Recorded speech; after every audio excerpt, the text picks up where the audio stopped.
Troubles du comportement alimentaire et sport, réalisé par le Dr Patrick Baccar, consultant sport santé, pour l'Institut de recherche du bien-être, de la médecine et du sport santé. Le Dr Patrick Baccar est médecin du sport, ancien médecin du Krebs-Wattignies et médecin du CROSS Nord-Pas-de-Calais et Hauts-de-France. Les troubles du comportement alimentaire sont de deux formes, soit agissant vers la maigreur, c'est-à-dire l'anorexie, soit agissant vers le surpoids et la boulimie.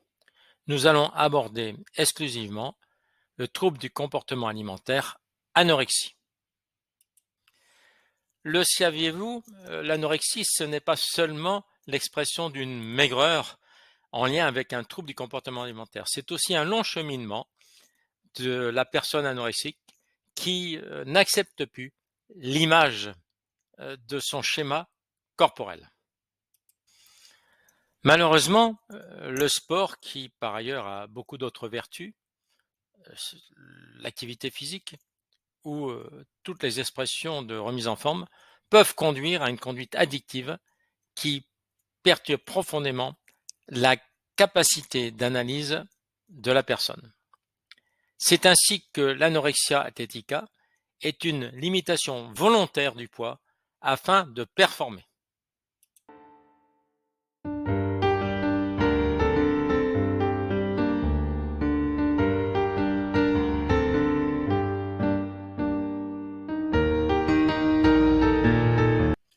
Pour avoir une approche objective de l'anorexie, il faut bien entendu connaître l'indice de masse corporelle. Le calcul de l'indice de masse corporelle permet d'apprécier si les variations de poids sont adaptées aux variations de la taille de l'individu. Il détermine ainsi le niveau de corpulence du sportif.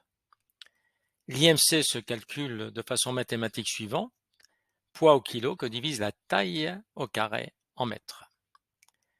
La corpulence normale se situe avec un IMC compris en 18,5 à 25.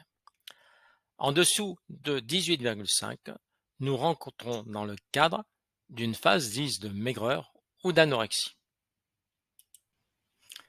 La phase de maigreur peut être volontaire par rapport à un certain nombre de pratiques que nous verrons plus tard. Mais cela peut être révélateur d'un trouble du comportement alimentaire, donc la réalité en sport serait l'anorexie. L'anorexie touche globalement, dans le public non sportif, 9 filles pour un garçon. Dans le sport, ces chiffres se rééquilibrent, mais on trouve plus de sportives que de sportifs. C'est le refus de la sportive de maintenir son poids corporel au plus juste niveau en fonction à la fois de son âge, de sa taille, mais aussi de son niveau de pratique ou de sa forme physique. Nous l'avons vu, l'IMC est au centre bien sûr du repère avec, pour simplifier, l'IMC inférieur à 18. Ce n'est pas qu'une question bien entendu de balance, mais aussi un repère par rapport à une courbe légale de croissance en fonction de la taille et de l'âge. La silhouette doit aussi permettre d'orienter vers une conduite addictive. IMC inférieur à 18 avec bien entendu des étapes. De 18 à 16, une surveillance attentive doit être mise en place avec une équipe pluridisciplinaire. De 16 à 13, il peut y avoir mise en danger de la sportive ou du sportif. Une prise en charge médicalisée serait possible avec un séjour bref en hospitalisation et bien sûr un soutien psychologique certain. En dessous de 13, l'hospitalisation semble obligatoire. Vous l'avez compris, la famille, l'entourage, les proches sont quelquefois aveugles face à l'anorexie. Le déni ou le sujet est tabou. Alors que le dépistage précoce des troubles du comportement alimentaire sera à la clé de la prise en charge. et aussi, bien entendu, pour les équipes pluridisciplinaires, repérer les signes évocateurs dans toutes les disciplines à risque. Chez la sportive, on a décrit un tableau clinique qui reprend facilement une symptomatologie à partir des 3 A. A comme anorexie, A comme amaigrissement, A comme aménorrhée. L'aménorrhée chez la sportive au long cours, conduisant bien entendu à l'ostéoporose.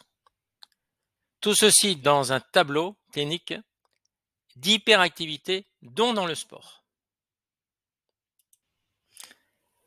Une approche importante qu'il faut connaître, que l'on soit ses proches du sportif ou la sportive, l'encadrement technique ou médical, des amis ou tout simplement l'entraîneur ou le préparateur physique.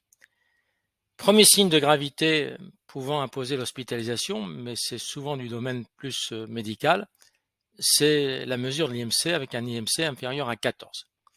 Mais les autres signes existent, il faut les repérer, les connaître afin de pouvoir amener une aide significative à la personne anorexique en proposant, bien entendu, une hospitalisation de prise en charge. C'est-à-dire l'amaigrissement rapide et important, l'épuisement physique de la patiente, au-delà de l'épuisement en lien avec une maladie ou un surentraînement, des troubles de la conscience et de la vigilance, voire des troubles cognitifs, une pression artérielle basse pour une systolique inférieure à 8 ou une diastolique inférieure à 50 mm de mercure, une bradycardie basse inhabituelle, moins de 50 battements par minute, une température corporelle basse, 35,5, des anomalies à l'électrocardiogramme, la difficulté de supporter des efforts physiques, mais paradoxalement la pratique d'efforts physiques intenses afin effectivement de brûler des calories, une diarrhée ou des troubles digestifs inhabituels et la sensibilité particulière à avoir des infections intercurrentes ou des infections hivernales. Passons à l'anorexie de la sportive ou du sportif que l'on peut appeler anorexia athletica.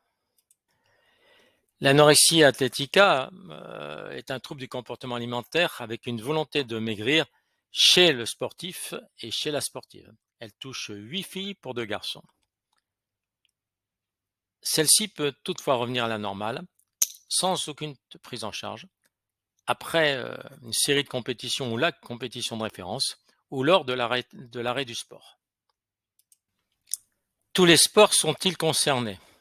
Oui, sans doute, mais certains sont plus à risque.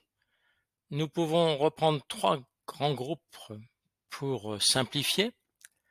La pratique d'un sport esthétique ou artistique, pour mettre dans ces pratiques la danse, GRS, toutes les formes de gymnastique ou de patinage.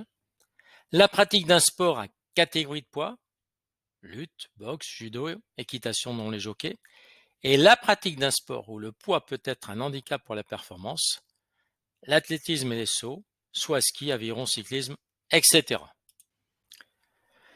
Voici une liste plus complète qui reprend ce que nous avions précisé juste dans la slide antérieure. Vous avez donc les sports à visée athlétique, donc la danse, bien entendu, le ballet, attention, au jeune âge, chez les filles, la volonté de faire plaisir, bien sûr, au maître de ballet, la gymnastique sportive, la natation synchronisée, le patinage artistique, plongeon, tous les sports d'endurance et tous les sports anti-gravitation. Par exemple, même, cela est moins sensible parce qu'on le rentre dans l'ensemble de l'athlétisme, et par exemple, soit la perche, soit en hauteur, soit en longueur, et le triple saut, et aussi se méfier des performances voulues en escalade où le poids est bien sûr l'ennemi de la montagne. Alors comment vont réagir les sportifs ou sportives dans des sports à catégorie de poids? Bien sûr, restriction alimentaire stricte, c'est l'anorexie, enfin l'amaigrissement, l'anorexie, mais aussi tout faire pour perdre du poids rapidement, en dehors bien sûr de l'utilisation de produits dopants, perte de poids dit kawaii, on court avec un kawaii ou beaucoup de vêtements pour transpirer. Saut à la corde, saut à la corde à outrance.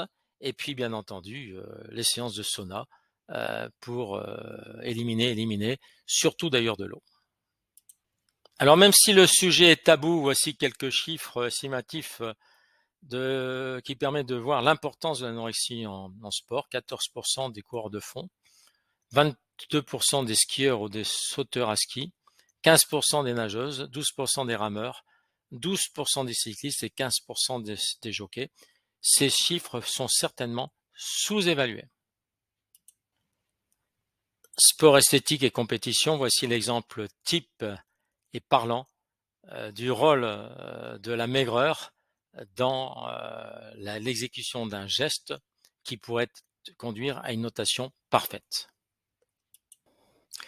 Pour en savoir plus, il existe un guide informatif, Prévention des troubles du comportement alimentaire des sportifs, qui est en téléchargement dans notre centre ressources. Ce guide a été réalisé par la Faculté des sciences des sports de l'Université de la Méditerranée, avec un certain nombre de partenaires, comme la Fédération française d'athlétisme. Se méfier dans les troubles du comportement alimentaire de la bascule, des deux extrêmes, des deux opposés, anorexie et boulimie, un même combat qui se rejoint avec un état mixte d'une durée indéterminée. Je vous remercie de votre attention. Retrouvez tous nos articles sur www.irbms.com.